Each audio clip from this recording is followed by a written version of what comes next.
All right, welcome back to the Music Production Podcast. We got this new clip where Russ exposes how music labels are faking their streams. This is something that's already been known.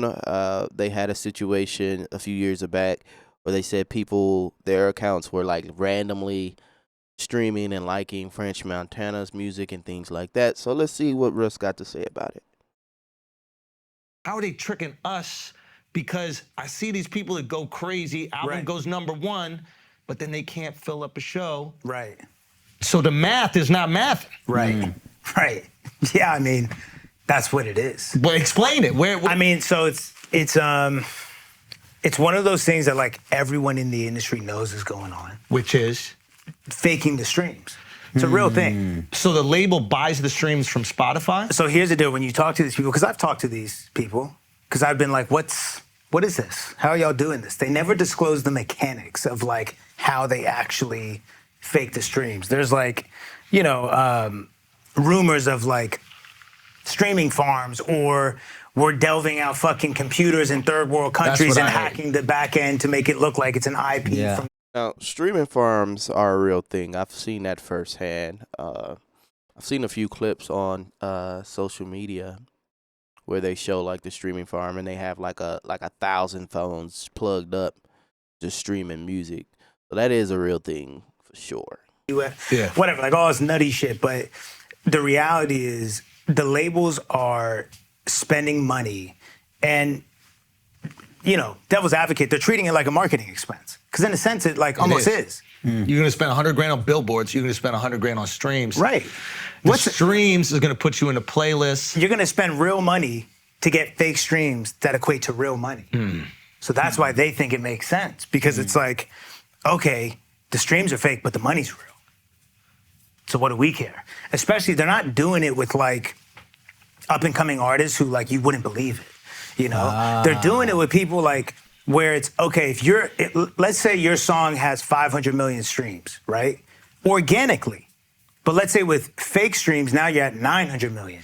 No one's gonna sit there and be like, this is more like a 500 million stream song. Yeah. They're just gonna be like, this is a big song. Which makes sense. If they spending less on the streams than what they're making, it's about $4,000 to $6,000 or $7,000 per million streams. So if they're spending like, I don't know, $200 for a million streams, they're making profiting $4,000 back. So that's more than you would with advertisement running ads.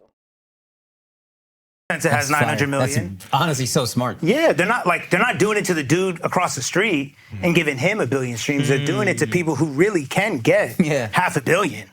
But let's just pump it to get 900. Now you're getting #1. Now you get #1. So you could pay for a #1. Oh yeah. What does the #1 cost? I mean, that's crazy to even think about that. I mean, what does a #1 song in America cost? Look, the reality is this. You do have to have a real fan base to a certain extent. Right? You have to have people who are really consuming the music. Which is true, because if you just buying streams, everybody's just going to be like, who is this guy? He's not big on social media. He's not going viral. He's not on YouTube, things like that. You got to have that that actual base there. And your song has to actually be moving around organically. Once it's that, then they'll push the button on it.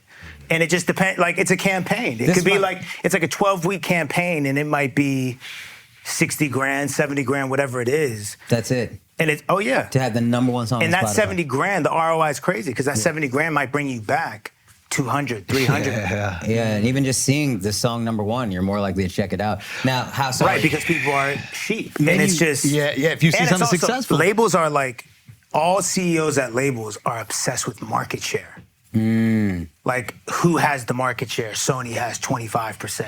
Market share means the amount of streamed like whose songs at that moment. Right. And who total streams, how many percent's yours? Yeah, right. And there's like bonuses that are associated with because that's their incentive structure. If you're #1, you're going to get the trickle down, so they're going to try to boost. Right. Now, maybe you can't quantify it, but you said you can't do it with any song. You could take it from number 10 to #1, or you got to be like 3, and then I mean, look, Spotify even just put out this statement that said, anything over what was it, 80% and 90%? Yeah. Anything over 90, They're gonna call out. So you could be 89% Right, fake streams. but that's we're what not gonna that's say saying. shit. But over, It's like that was Spotify's way of saying we know what's going on. We're okay with we're it. profiting off it. It just can't, of course, because somebody doing 1 billion streams on your platform is a good look for your platform. Yes. Because you're bragging about the amount of. Not just that though either, because Spotify runs ads. They get money through ads as well. So even though it looks good on their platform, they can be like, they can go to advertisers and be like, look at all of these streams we're getting from people. So advertisers are paying to have their product placed in front of you, whether it's Walmart, whatever it is. And those advertisers don't realize that their product is being placed against fake accounts that's streaming these songs. So Spotify is winning both ways, but now Spotify, which Russ is right, I've seen a statement. And like if it's 90% streams, we calling you out, you're not getting paid, things like that. If it's 90% fake streams. But everybody's losing in that situation besides the record labels and Spotify. So you can almost say that they kind of in cahoots with each other doing this to, both of them profiting. But Russ is right though. He exposing the music industry for their fake streams. We already knew this. He's just putting more detail on it. You know how it goes, guys. But if you're new to the channel, like, subscribe, turn on post notifications. Yeah, we out.